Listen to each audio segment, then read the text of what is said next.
On a quiet morning flight to Washington, an 84-year-old war veteran sat alone, his hands trembling as he held his cap, a silver star stitched across it. He didn't complain when the flight attendant told him there were priority passengers ahead of him. He just smiled, the way men who've seen too much always do.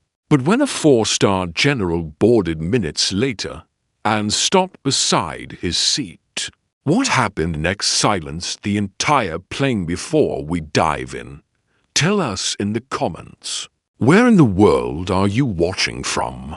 He wasn't used to flying anymore, not since Marjorie died, not since his back started hurting more than it helped to move. And definitely not since people started treating him like a forgotten page in a history book. But when Walter Granger, an 84-year-old Silver Star veteran, boarded Flight 227 bound for Washington, he carried more than a worn duffel, and his VA medication. He carried memories of blood, noise, and silence that had never left his bones. And yet, when the young gate attendant handed him a ticket marked to 8E, he only nodded, adjusted his cap that read Vietnam VET Combat Infantry, and shuffled down the jet bridge without complaint. Though his knees ached and his breath shortened after every step, ignored by the bustling crowd of younger passengers preoccupied with phones, carry-ons, and earbuds, each one bypassing him like a ghost. Like he didn't help build the freedom they now took for granted. He didn't expect comfort, not anymore. Not since learning to sleep on jungle floorboards soaked in monsoon blood. And not since his wife's hospice room became quieter than any battlefield ever had. But still, when he reached his cramped middle seat in the last row of economy, knees brushing against the seat in front of him, elbows pulled in to avoid jabbing the indifferent man beside him, he couldn't help but feel the weight of insult settle in deeper than the physical pain. The flight attendants smiled through rehearsed greetings, eyes skimming past his military cap like it was part of the upholstery. But one young woman, blonde hair pinned back neatly and uniform pressed to perfection, paused just long enough to meet his gaze and smile, not politely, but sincerely, as if recognizing something beyond the wrinkled face and trembling hands. Something like dignity, or loss, or the ache of long service unacknowledged. He nodded slightly, appreciating the rarity, and turned back to the window, watching baggage handlers toss suitcases while the sun melted over the tarmac, like gold spilled too late. And just as the captain announced a minor delay due to diplomatic boarding, a quiet ripple spread through the plane's sudden stillness, heads turning as boots echoed down the aisle. From the forward cabin, a towering figure in a 4-star general's uniform emerged, followed by 2 aides, his medals glinting under the cabin lights, his face set like carved granite, eyes scanning the rows with precision and purpose, until they landed on Walter. The general's stride slowed, then stopped entirely at the midpoint of the plane, silence stretching so thick you could hear the engines hum beneath it. And without a word, he turned and spoke directly to the lead flight attendant. "Excuse me, Mum, who assigned that man to economy?" And though her mouth opened and closed, nothing came out except the reddening of her cheeks and the stammered explanation that we weren't notified, sir. But the general shook his head slowly, as if disappointed in something deeper than airline policy. He wears a silver star.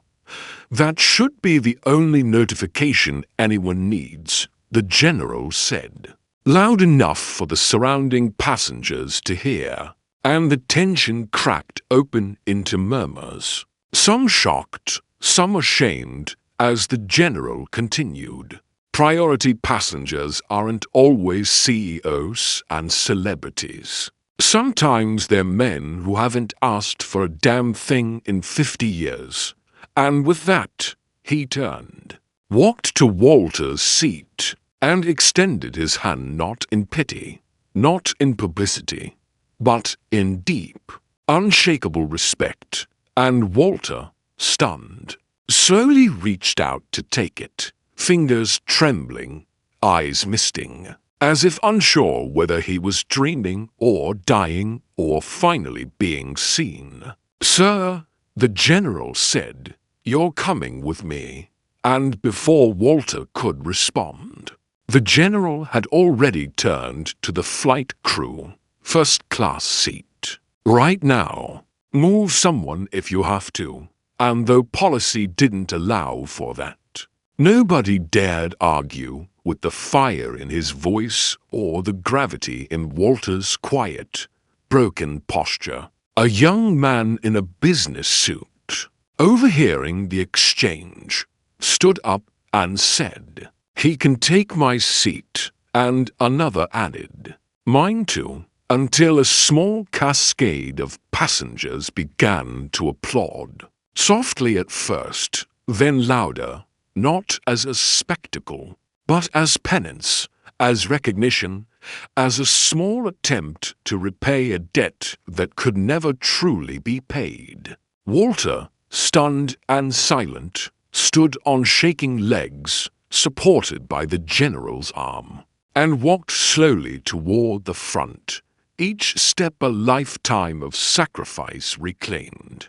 The woman from earlier, the one who smiled, was waiting by the curtain, eyes glassy now, voice low as she said, "Right this way, sir," and helped him settle into a wide leather seat near the window, offering a blanket, water, and something deeper, human decency. The general sat across from him, and for the first time in years, Walter felt something he hadn't known. He'd lost honor, not from medals, but from how others saw him now. Halfway through the flight, the general leaned in and asked, "Do you still have it?"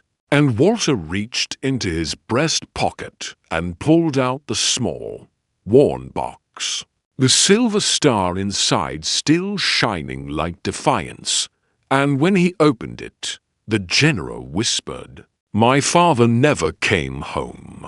Men like you raised me instead." And in that moment, the silence between them was not empty, it was sacred. But the drama wasn't over yet, because when the flight landed at Reagan National and the doors opened, what waited at the terminal gate was no ordinary welcoming committee. A dozen Marines in dress blues, lined in perfect formation, saluting as Walter stepped out, the general beside him, their boots hitting the jet bridge like thunder. The terminal fell still as phones came out, strangers filming, not for views, but because they knew they were witnessing something. America too often forgets dignity returning to a man who never asked for it. And just when Walter thought it couldn't get more surreal, a child no older than 7 stepped forward from the crowd and held out a folded drawing, saying, "My teacher said to thank you."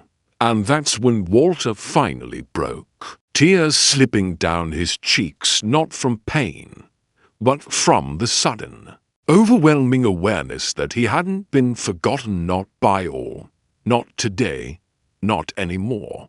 A woman pressed a note into his palm that read, "My father served with you in '69. You saved his life." And Walter looked up to see her lips tremble as she added, "He never forgot you, and behind her stood a man holding a photograph of two young soldiers, one of whom Walter recognized immediately himself 50 years ago.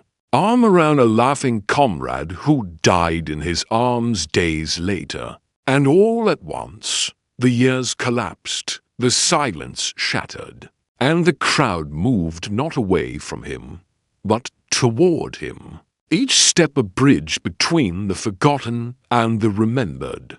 News crews arrived, but the general blocked them, saying, "Let him have this moment without spectacle." And when Walter finally stepped into the waiting black car, flanked by Marines and carrying more than luggage now, he carried closure. The crowd parted like a sea. And for the first time since he returned from Vietnam, Walter Granger felt like he'd come home.